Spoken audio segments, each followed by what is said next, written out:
Do you guys want to switch and not do Raising the Bar? AT&T? That could be a I think it's meme. fine. I think it's fine. What you should do? Does that chair raise? Like, does it have a little... No. This chair's freaking wow. broken. Yeah.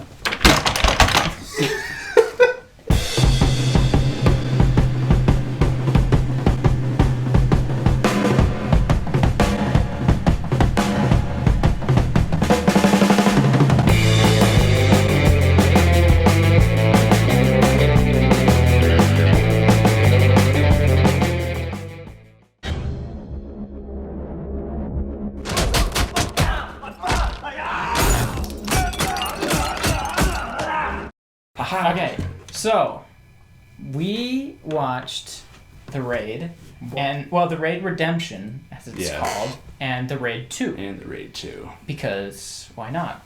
Both awesome movies, by the way. Yes. I've been wanting to watch The Raid 2 for forever. like months now. I know, because we watched The Raid 1 Probably 6 months six ago? months ago. Yeah.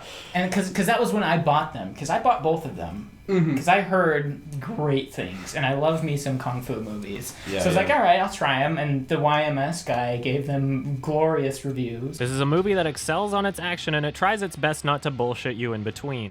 I was like, sweet, all right, let's try them out. So I bought them, and we watched The Raid 1. And then ever since then, we just did not watch The Raid 2. And I don't think it's because we were, intimidated by it. I think it's because the runtime is just it's significantly scary. longer. It's kind of a scary runtime. How long is The Raid? Isn't it an hour and a half? The Raid's a healthy hour and a half. And then Raid 2 is 2.5 hours. Mm-hmm. Yeah, and it was always like, all right, we've got The Raid 2, and I was like, yeah, let's watch The Raid 2, and then we just ended up watching something else. It was always too late. Yeah. or we would watch There Will Be Blood or something, which is 3 hours long. So, but let's give this some context here. So The Raid 1. We all love The Raid 1. Yes. Yeah. I think it's fair to say. But like you said, it's not a plot movie. Literally, explain what happens, Kyle, if you can remember. Main character, I can't even remember his name. I can't even remember what we called him. I think we called him. His name was Rama. Rama. We call him Ramdas. Yeah, Ramdas. Ramdas. Or ramen noodles. He's part of a special forces team, kind of like a SWAT team, and they find out where this criminal operating base is, and they go in, and it's this kind of taller skyscraper building type thing. And he goes in with his team, and basically his entire team gets wiped out in a matter of minutes.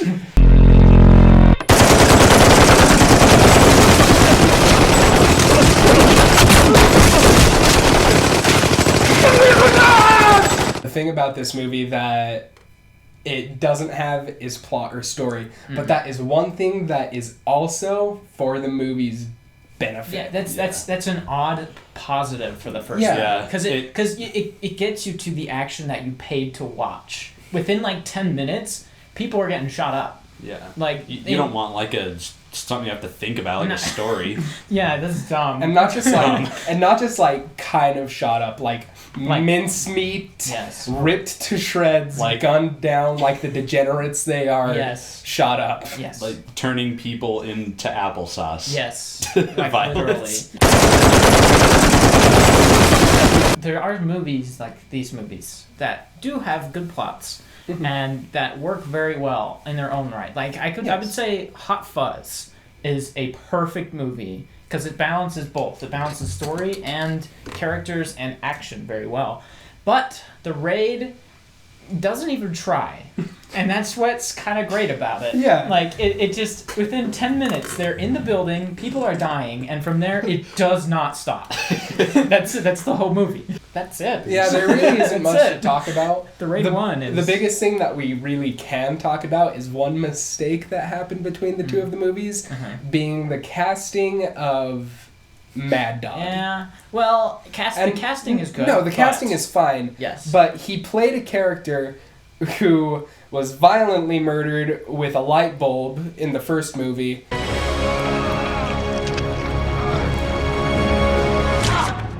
And then he played a completely different character in the second movie. It was bizarre. But it was blindingly obvious that it was the same guy. Yeah. Because he has a very distinct look. Yes. And yeah, that was... Well, we can probably get more into that when we start talking about the Raid 2, but...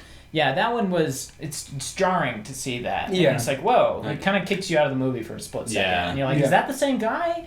It's not way too excessive. It is really violent. But it's not just like... stab a guy and then blood spraying everywhere, you know. It's that's more Tarantino. Yeah, it's not Tarantino excessive, but it is sensible and realistic. He punches so fast, really violent. Yeah, and that's really that's it. I mean, it's very fantastic. well. It's very well choreographed. It's shot decently, not as good as I'd say 2. No, but it's very competently handled. The action choreography is awesome. Mad Dog, who we talked about earlier, did the choreography for the film, and it's freaking awesome. There's a fight between... probably just a master of martial arts. There's a fight between Ramdas and his brother and Mad Dog that goes on for like 8 minutes. And that's it. And then right from there, it's another action scene. And right before that was another action scene involving machetes in a hallway with like 8 guys. And the doors get broken down and people's necks go through doorways and stuff. It's brutal, but it's awesome. Yeah. So before we move on to the Raid 2, let's go ahead and give this one, I would say, our rankings. Okay. Do you want to start? You can start. It's been a while since It has been a while, but I think that I can confidently call it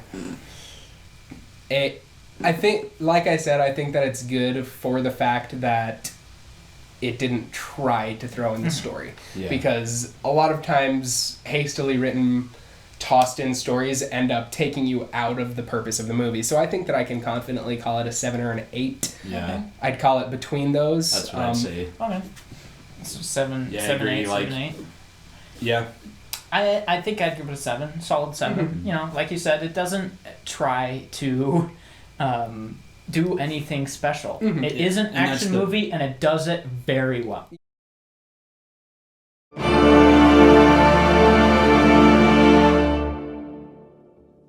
Moving on to the Raid 2, we open up with Rambo's brother being killed.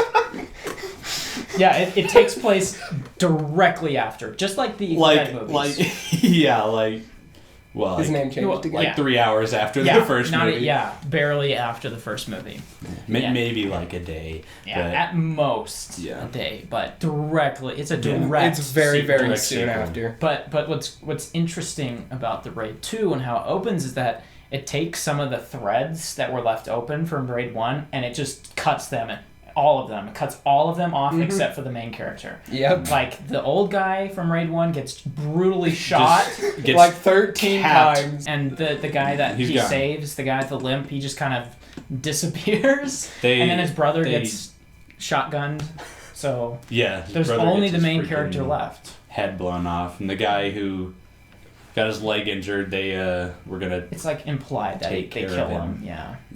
I'd say it's implied, but... Yeah. I think it's pretty safe to say that he gets wrecked. That's what's great. That's what I liked going into it, is that it took it in such a vastly different direction. Yeah. It just ties up all the loose ends real quick so that you can focus on what's this happening now on this story. Which is great, because I think that we all have a tendency to get a little bit... stuck on details that are a little bit left open like that. Yeah. No, which I guess we wouldn't really get too bothered by in the Raid movies if they were, but it's nice that they took the time to make sure that it was just snip, snip, snip. Yeah. Just one thread from the first movie to the second. Yeah. And in this case, in the Raid 2, bigger is better. Like, the sequel theory is that you need to be bigger and better, and usually it just ends up being bigger, like Transformers movies, for example, where their run times just are getting slowly longer and longer and longer, and there's more fighting and more it's just like sensory overload. Yeah. But this movie is bigger in the sense that there's way more fighting, it's way longer, and it is way cooler. It is shot far better than the first movie. The other one I loved was when that like kind of like tiny guy at like tiny the Asian man. the tiny Asian man when he like punches him through like the glass wall and the camera's like pans through the wall and onto the other side where he rolls to the ground. And then again when he throws him through another one and the camera's upside down and it like yes, it throws him through and then it just sees him like rolling onto the floor and upside it goes down. Back up and then he comes through to beat the crap out of him more. This scene that's cool. The camera tricks are so cool. And this scene that we're talking about right now, basically the way that the movie progresses, you see Rambo's brother die. You are introduced to Bongo. Bongo is a man with a limp. Pretty sure that was his name. Yeah. Yeah, I think Bongo is Kane Bongo. Yeah, Kane Bongo. Then you are showing that Then that's when old guy from the first movie gets cut off. And it's a special forces unit talking about getting rid of crooked cops and taking care of the mob bosses that are going on there. They employ cop boy from the first movie, Ramdas. They employ him to take down corrupt cops. Is the story that they set up? Mm-hmm. It doesn't progress like that. No, it does not. But that's what it set up. He goes to jail. And to get close to a mob boss's son, to get into that mob as like undercover, and that's kind of the whole story, honestly. And he slides in there, and they become best friends, and then he quickly realizes that the boss's son is just a huge douche. Pretty Boy is a bad man. Pretty Boy is the most worthless guy. He's just a prick. Yeah, he's a good villain because I wanted to see him die the whole movie. I hated him. Yeah. You want him to die. Yeah, he gets as far as he does because he has money and he's the son of a rich guy. He doesn't actually have any skill or anything. He lasted as long as he did because... Sounds like someone familiar. Kardashians? Moving forward, though, after you get through prison, Pretty Boy comes up to Rambo outside of prison, picks him up, and takes him back to his father's... To like the house, to like the mob house. And that's when the story really starts. Yeah. Which is about 30 minutes into the movie, I'd say. Yeah, probably just about. It's a collection of action scenes and loose plotting up until that point, which are great. There's prison fight scene. Yeah, there's a toilet fight scene and then a mud wrestling scene. Yeah, it's good. The choreography is just as sharp as the first one, but on a much wider scale. Yeah, there are a lot more people. Everything in this is movie. just as good, but in a wider sense. Yeah, which is nuts. It's like the choreography was so good in the first one, but it was so small and kind of claustrophobic. Yeah. But this one is almost every action scene is just this wide vista, and they just fight in this vista, which is even more impressive in a directing sense. For example, in that mud wrestling scene, the majority of that scene is a single shot. A lot of it, it's at least it's cheated to look like. We're not, I'm not saying that everything's happening in one shot, but there were very long appears shots. To be. Yes. Yeah, which is it's not just insane. It's not like movies nowadays how it's just like half a second shots just flashing all over the place, and you're like, it reminds me. What is happening? It reminds me of The Revenant, like Alejandro Iñárritu's direction, like with Birdman and The Revenant, like the Indian action scene at the start of The Revenant. Is one shot. And the fact that they can choreograph and direct, and that the actors are good enough to hit their marks, to constantly be making things happen and making it interesting, and like just for like a solid just a minute, 2 minute, 3 minute shot.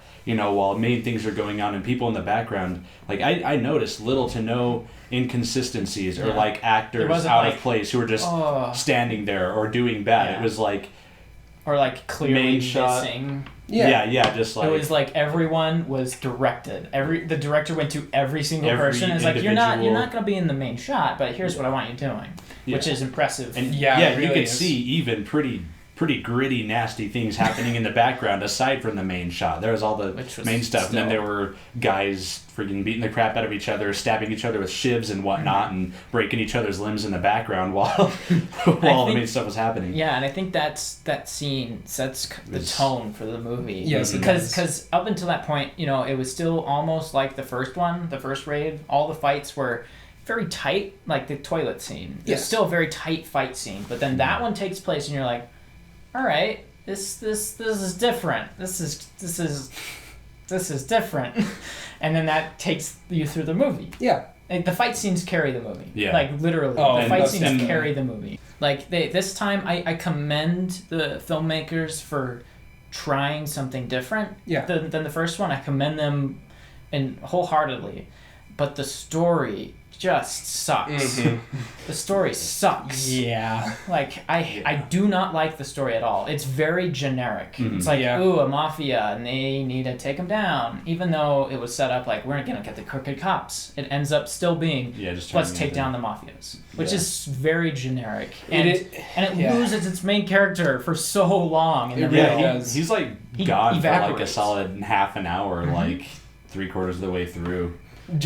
Generally what happens is you have Pretty Boy and his family, and basically Pretty Boy starts to get uppity Yes. because Because his dad said no. He said, like, no, it's not your time to make it big yet. You'll get there, but you're not there yet, and I'll know when you get there. And he gets pissed off about that, goes to Bongo, and tries to start a war. Tries to start a between war. houses. between houses, essentially, Because because Bongo wants his own like He wants like his real own summer estate home, or something. yeah. Yeah. And then little rich boy, Pretty Boy. Pretty Boy wants his dad overthrown or something. So the Yeah. motives are there. Yeah. They're not very strong, but they're there, and that is competent at least. Yeah. Like, there's so many And- movies that don't have motives. It just kind of happens. So at least they did that. At least it was written enough to keep up with it. Yeah. On the bright side, after taking those weak stories, you see Pretty Boy going with Bongo, cut the guy's throats and everything, and then it goes back to what it's good for. It goes back to Hammer Girl and Baseball. Baseball Boy Yeah. And Knife Man. Just Knife Man, yeah.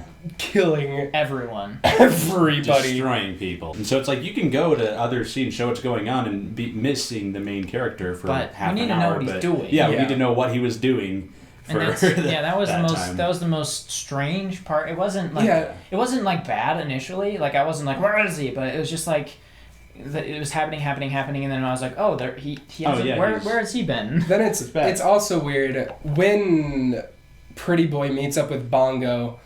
Right before that happens, he drops a wire in his wallet, in Pretty Boy's wallet, and the information that he gathers just gets dropped like immediately. Yeah, It's it's like- pretty minuscule. Yeah. I think they tried to put it in as in like he's gathering information against them, but he never uses Yeah, it. he never uses it. Yeah. He never ever uses And it. in the end, the way that the movie is resolved is that he kills everyone, Which is So- great. but yeah. Which, again, totally fine with. fine, but yeah. But overall, I'd say it's if the action and directing wasn't as on point as it is, Yeah. this movie would be incredibly dull yeah. and boring and hard to Yeah. sit through. Mhm. And it's because it's so long, but it's The it's fact so that dang cool. Yeah, it's such. That's how you describe it. It's such a cool Yeah. movie. It's not like back then they'd say, "Wow, kung fu movies are cool with Jackie Chan." It's like legit, It's so just gritty. straight up, It is. no holding back, just visceral, cool It's combat, Yeah. It's action. brutal. So, It's insane what would you give it overall? overall. So normally the lack of a story would dock it, but I feel like if they tried adding a story, it would be bad. And normally on movies with heavy plots, you want to focus more on that. And if they focus more on the plot, they wouldn't It would've be been able boring. to put as much effort and time and stuff into the combat scenes. Yeah. And so I feel like that was kind of the purpose. Okay. So I think I'd probably give it an 8, 7.5 or an 8. Okay, an 8. Yeah, I would say the action is easily 10 out of 10. Yeah. Yeah. It's amazing, Yeah. but the story is like a Beautiful. 5. Yeah. And I would, and that's where I am kind of. I wanted to initially, when I first saw it, I gave it a 6 because I was not impressed, But then watching it again really hits home how incredible the action is. Like the first time you see it, it's like, oh, this is way cool. Yeah. But then you watch it again and you're like, holy crap, this is so cool. And so I think after a second watch, I'd give it a 7. In my opinion, it's going back to everything that you guys are talking about. The first Raid movie survived because it didn't try a story. They tried a story, which again, like you said, I commend them for trying. They did their damnedest, but like the fact of they the added matter, a little bit in there, kind of like spiced it up with a story because it kind of needed to go somewhere, but it didn't really have to. Yeah. And the fact of the matter is, with a movie like this, when the saving grace is the action, you can't just take it as the action. You need to look at the whole movie as a whole, and the attempt at a story, while commendable, did indeed drag it down. So I think that I'd call it a 7 as well. Yeah, I think that I can confidently call it a 7. Yeah. Okay, well, I think this was a good movie night. I think we had a lot of fun yelling and screaming. Oh, yeah. I wish we'd recorded some of it. Dude, me too. Because that one of those action scenes, the knife man action scene when we were just screaming. Well, it is just it was so brutal. It was so good, but yeah, I wish we kind of did. Non-stop, just slicing and dicing, punching. Just like Apple jabs sauce. and punches and throws and It's just crazy. manhandling with their powerful thighs and friggin' But dude, they're legit like on their back. It's like where you're vulnerable, and he just like grabs him by the head with his chins and throws him over his shoulder. It's crazy. It's like, but I don't get into movies like that. No. And then the fact that we're sitting there It's like- watching this like 10-minute fight scene, just going like, yeah, just it's so cool. I think this was think probably the most fun. Yeah. These are two of the most fun movies to watch if you like action, and the reason that we really have been wanting to watch this is because the Raid 3 got announced, and it is slated for next year, as far as I'm aware. what month? I don't know. I don't think that's announced yet. But There are a few that are coming out next year that are going to be it's gonna quite be quite a so party. You've got John Yeah. Wick 2, got the Raid 3. Yeah. Well, yeah, John Wick 2 It's but we'll see. The Raid but 3. if it ends of up course. being quite as cool as the first scene in John Wick, then I will sure. be. Yeah. I'll be quite happy. Yeah. But I doubt. you know what it, but- movie I'm excited for? Star Wars Episode 8. Hey, you stop that right now.